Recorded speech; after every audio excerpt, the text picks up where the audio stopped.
तो ये गाइस बहुत इंपॉर्टेंट है कि जो उसका सिलेबस है, नाम मात्र आपका 60% सिलेबस जो होता है वो आपका 80% या 85% जो आपका 85% जो क्वेश्चंस होते हैं उनको कवर करता है किसी भी एग्जाम के एंड में, है ना। तो ये बात समझना बहुत जरूरी है। दूसरा, हमारा अगर कॉन्सेप्ट या बेसिक क्लियर है तो ये आपसे वादा होता है कि मैं गारंटी दे सकता हूं इस चीज की कि अगर आपके बेसिक क्लियर है और आपने 60% सिलेबस ढंग से पढ़ा हुआ है, आपको पता है कि ये सिलेबस है। क्योंकि देखिए, आज मैं एक टॉपिक करवाने वाला हूं, उस टॉपिक के बारे में बताता हूं कि क्या क्या टॉपिक होते हैं ना, क्या क्या उसके अंदर फर्दर आपके जो है डिवाइडेड टॉपिक्स होते हैं और उनको आप कैसे पढ़ते हो, है ना। तो उसी चीज को हम करते हैं, लेकिन इस चीज को जानना बहुत जरूरी है कि अगर टॉपिक हमने पढ़ लिया, उसको कवर कर लिया, तो फिर उसके रिलेटेड कुछ बच नहीं जाता है जो कि आप जो है उसके अंदर पढ़ेंगे और बाद में आपको याद नहीं रहेगा। तो एक बार अगर आप पढ़ लिया, उसको रिवीजन कीजिए, जितना मैक्सिमम रिवीजन करते जाओगे उतना ही आप मैक्सिमम ग्रैब करते जाओगे। और दूसरी एक इंपॉर्टेंट चीज कि आप क्वेश्चन करना सीखिए।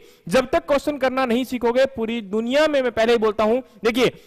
हमारा क्या मोटिव होता है, हम क्लास में घुसते हैं, जैसे मान के चलिए कहीं कोचिंग कर रहे हैं या फिर कहीं स्टडी कर रहे हैं, हमारे पास एक दिक्कत ये होती है कि जब भी हम स्टडी करते हैं तो हमारे पास क्वेश्चन जो है वो नहीं होते हैं। क्वेश्चन या तो होते ही नहीं है, या फिर हम क्या सोचते हैं कि शायद क्लास में कहीं बेइज्जती ना हो जाए ना, इस डर से हम क्या करते हैं, क्वेश्चन पूछ ही नहीं पाते। तो मैं आज आपको एक चीज क्लियर कर दूं कि 3 लोगों की कभी कोई इज्जत नहीं होती है, एक स्टूडेंट की, एक सन्यासी की, एक भिखारी की। ये तीनों लोगों की अगर कोई इज्जत, ये सोचे कि हमारी इज्जत है, हमारी इज्जत नहीं है, तो ये कभी आगे नहीं बढ़ पाएंगे। देखिए कैसे, अगर आपके बात करता हूं भिखारी की, जब वो भीख मांगता है, अगर वो ये सोचने लग गया कि मेरी इज्जत नहीं है, मेरी बेइज्जती हो रही है, तो वो कभी भीख नहीं मांग पाएगा, है ना, वो कभी आपका सक्सीड नहीं हो पाएगा, वो भीख लेकर घर नहीं पहुंच पाएगा। दूसरा पर्सन है यहां पर सन्यासी, अगर वो ये सोचने लग जाए कि मेरी इज्जत हो रही है, मेरी बेइज्जती हो रही है, तो देखिए सन्यासी एक्चुअल में भगवान के पास जा रहा है ना, वो उसके साथ मिलन कर रहा है, तो वो उस लेवल तक पहुंच ही नहीं पाएगा अगर वो इस लेवल को सोचेगा। और उसके बाद में तीसरा पर्सन आता है स्टूडेंट,